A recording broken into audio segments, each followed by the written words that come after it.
Bismillahirrahmanirrahim. Alhamdulillahi rabbil alamin. Wassalatu wassalamu ala asyrafil anbiya'i wal mursalin wa ala alihi wassahbihi ajma'in. Assalamualaikum warahmatullahi ta'ala wabarakatuh. Dan salam sejahtera. Yang berhormat Tan Sri Muhyiddin Yassin, Pengerusi Perikatan Nasional. Yang berhormat Tuan Rumah Datuk Sri Radhi Jidin. Yang berhormat Saudara Ahmad Fadli Syahari selaku Ketua Pemuda Perikatan Nasional. Yang berusaha Datuk Kapten Suhaimi, Pengerusi Badan Perhubungan Bersatu Wilayah Persekutuan. Saudara Azam selaku Ketua Bahagian dan Saudara Ahmad Rushidi yang di-Petua PAS Kawasan, Puan Nurul selaku Ketua Serikandi Muda, seluruh saf kepimpinan Perikatan Nasional, saudara-saudari yang dikasihi sekalian. Alhamdulillah. Kita panjatkan rasa syukur kerana malam ini kita dapat menggegarkan Putrajaya dengan kehadiran yang cukup luar biasa. Tahniah saya ucapkan kepada rakyat Putrajaya. Pada malam ini, kehadiran Muhyiddin Yassin di Putrajaya membawa mesej yang amat penting. Beliau tidak memilih Gombak, dia tidak memilih kawasan yang lain, tetapi beliau memilih Putrajaya kerana insya Allah di sinilah bermulanya kebangkitan rakyat dalam pilihan raya umum yang ke-15.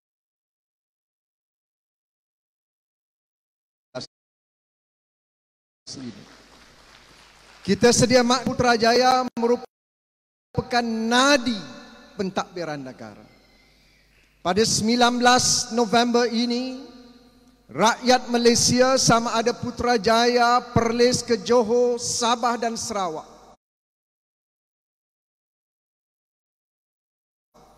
akan membuat keputusan yang amat penting. Kerana keputusan yang bakal dibuat pada 19 November ini akan menentukan masa depan kita, generasi yang akan datang dan anak cucu cicit kita. Kalau kita mahu sebuah kerajaan yang stabil,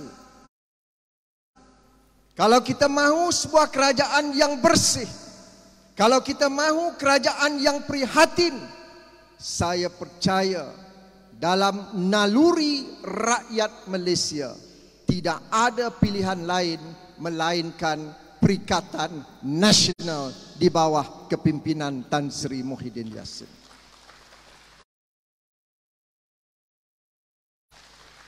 Sudah tentulah kita tidak mahu memilih pemimpin kerajaan yang bergaduh dengan anggota perkhidmatan awam. Kita tidak mahu memilih pemimpin dan kerajaan yang memperkudakan pegawai kerajaan. Terbukti sekian lama, sama ada Barisan Nasional ataupun Pakatan Harapan. Saya sempat duduk 22 bulan dalam Pakatan Harapan bersama Tan Sri Muhyiddin. Saya nak nyatakan di sini, sebaik saja dibentuk kerajaan Pakatan Harapan, 8 menteri Pakatan Harapan mendesak supaya 8 ketua setiausaha ditukar daripada kementerian masing-masing. Sekarang malam ini saya berdepan dengan anggota perkhidmatan awam, sama ada pegawai yang tertinggi ataupun pembantu sokongan. Mana mungkin menteri yang diberikan mandat oleh rakyat dalam pilihan raya, berkuasa dalam jemaah menteri, masuk dalam kabinet, ingin bergaduh dengan anggota perkhidmatan awam, menukar pegawai kerajaan termasuk 8 ketua setiausaha. Saudara-saudari, hari ini kita akan hukum mereka. Dalam pilihan raya ini, anggota perkhidmatan awam kena hukum Pakatan Harapan dan Barisan Nasional nyahkan mereka daripada Putrajaya dan negara ini, insya Allah. Tadi Saudara Radhi, ini sahabat saya lah, kami sama-sama dalam Kementerian Hal Ehwal Ekonomi semenjak 2018. Dia sebut, kalau kita nak uji pemimpin, uji ketika krisis. Di luar krisis, semua mengaku pemimpin. Pasal salak kata dia pemimpin. Siapa lagi? Kina batangan pemimpin besar. Tetapi kalau kita nak uji pemimpin, uji semasa krisis. Saudara Radhi sebut, Tan Sri Muhyiddin berdepan dengan dua krisis. Krisis kesihatan, krisis ekonomi. Saya nak tambah satu lagi.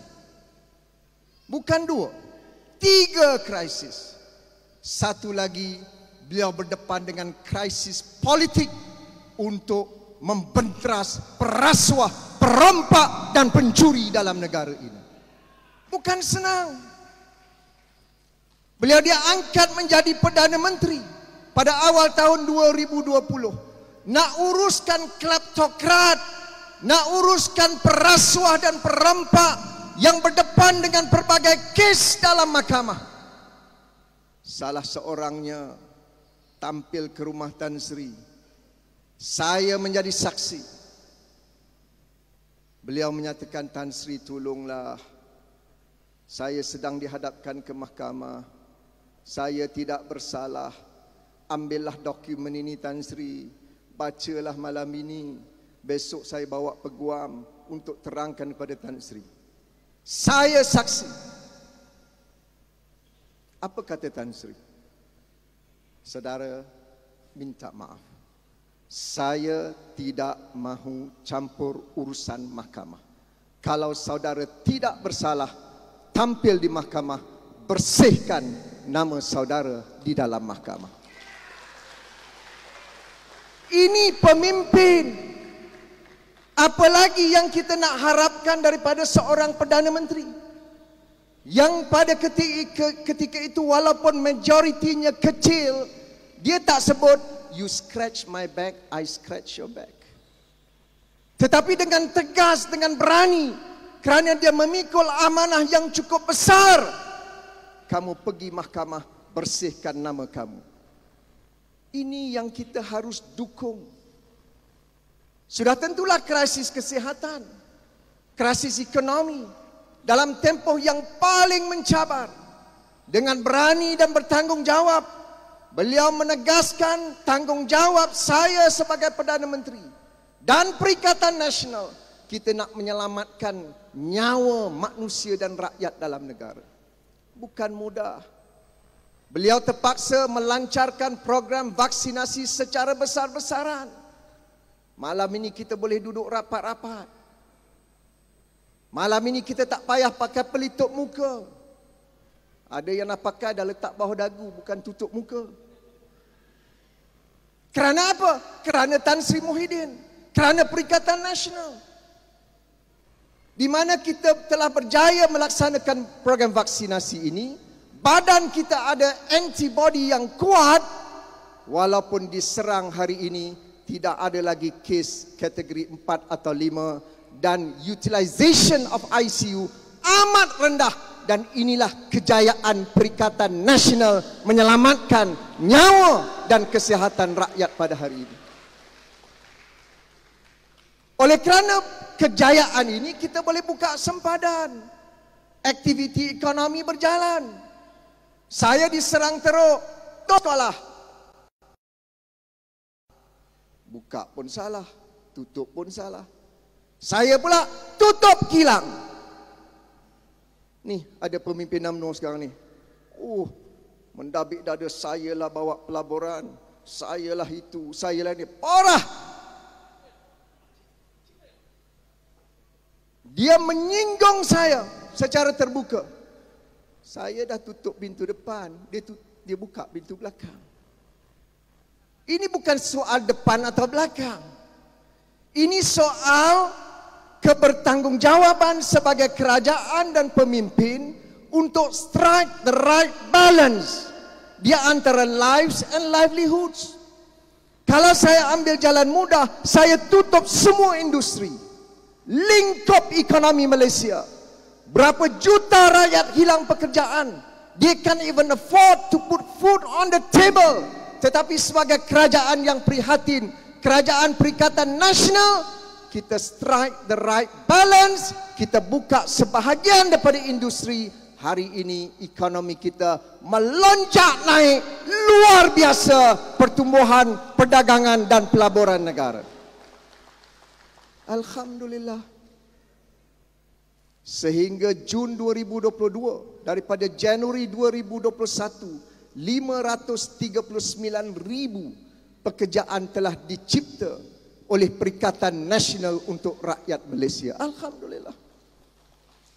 Tapi kalau nak harapkan manusia ini yang tidak ada hati perut, dia suruh tutup, punya tutup, ekonomi akan lingkup. Tak mungkin kita dapat berhimpun pada malam ini. Jadi saudara-saudari sekalian, 19 November ini kita kena buat keputusan. Kalau kita mahu perompak ataupun pemimpin yang lembab, yang lembek, yang sanggup menerima arahan daripada kleptokrat, yang di bawah telunjuk kleptokrat, undilah Barisan Nasional, Banduan Nasional. Tetapi kalau saudara mahu kerajaan yang bersih, yang berintegriti, yang prihatin rakyat, undilah Perikatan Nasional di Putrajaya dan seluruh negara. Pakatan Harapan tak payah cakap lah. Dah, saya tak tahu nak ke mana dia pergi. Bukan tepi, dah tersungkur dah. Saya Gombak ni dah lama. Saya anak jati Gombak. Duduk di Gombak, buat kerja elok-elok. Ada pula yang meminat nak masuk Gombak. Kalau tengok keterangan dia sebelum itu, kita akan lawan di kawasan pengkhianat. Ya apa pula, sokong dia kan? Dengar dulu. Saya dah jelaskan dalam Astro Awani malam tadi. Siapa pengkhianat ni? Ini muka pengkhianat kan?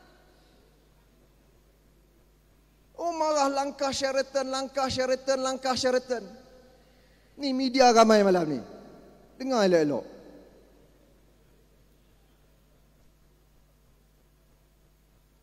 Langkah Kajang kenapa tak bincang? Langkah Kajang membisu dan menikus sampai malam ini. Wakil rakyat masih hidup, sampai malam ini hidup lagi, Sisili. Dia menang dalam pilihan raya umum. Dia mendapat sokongan rakyat, tapi ada manusia yang rakus, yang nak jadi menteri besar, yang nak jatuhkan Tan Sri Khalid Ibrahim. Paksa Sisili, kamu letak jawatan, aku nak bertanding. Betul atau tidak? Apakah itu tidak khianat? Jawab media.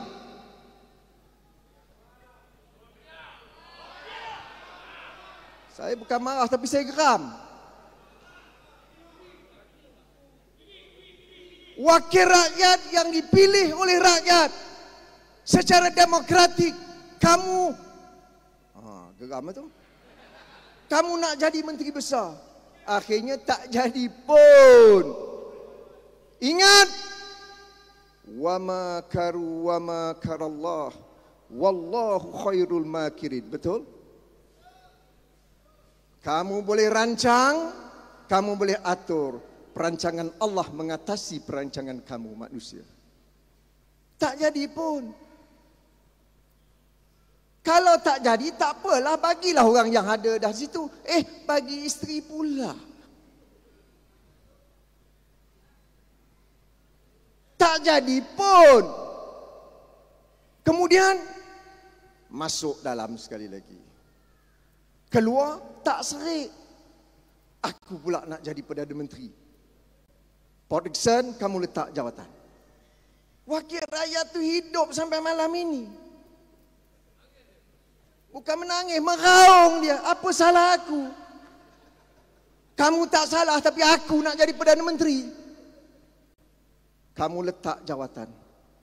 Apakah itu bukan khianat namanya? Khianat atau tidak? Nak jadi Perdana Menteri sampai hari ini tak jadi-jadi.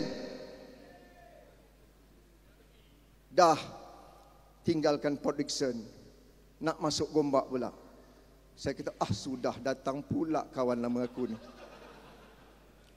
Tapi ini kan demokrasi. Saya kata silakan. Nak hantar anak boleh, nak hantar isteri boleh. Sebab saya tahu politik parti itu memang begitu. Dia macam parti Tupperware ni. Nak hantar menantu baru boleh, nak hantar menantu yang lama pun boleh. Ataupun hantar diri sendiri. Akhirnya lari pergi ke Tambun. Saya tak tahulah kenapa dia lari. Sebab Gombak ini majoriti Melayu. Orang Melayu tidak akan terima orang yang rakus dan parti keadilan rakyat pada hari ini. Orang Melayu sudah menolak mereka. Jadi dia lari ke kawasan yang ramai pengundi-pengundi yang bukan Melayu. Di Perak ini agenda PKR, agenda Anwar adalah untuk memperkukuhkan koridor DAP di Perak supaya wujudkan satu lagi Pulau Pinang di negeri Perak. Orang Melayu, rakyat Malaysia, China, India kena faham, kita tidak boleh terima parti perkauman sempit dan kita kena tolak Pakatan Harapan dalam pilihan raya umum yang akan datang.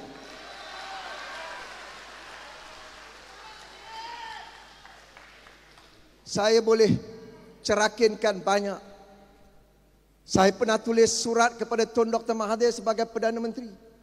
Dr. Radi tahu, ada satu ketika Menteri Keuangan yang sepatutnya menjaga kepentingan semua rakyat Malaysia menulis surat kepada Perdana Menteri tutup Equinas.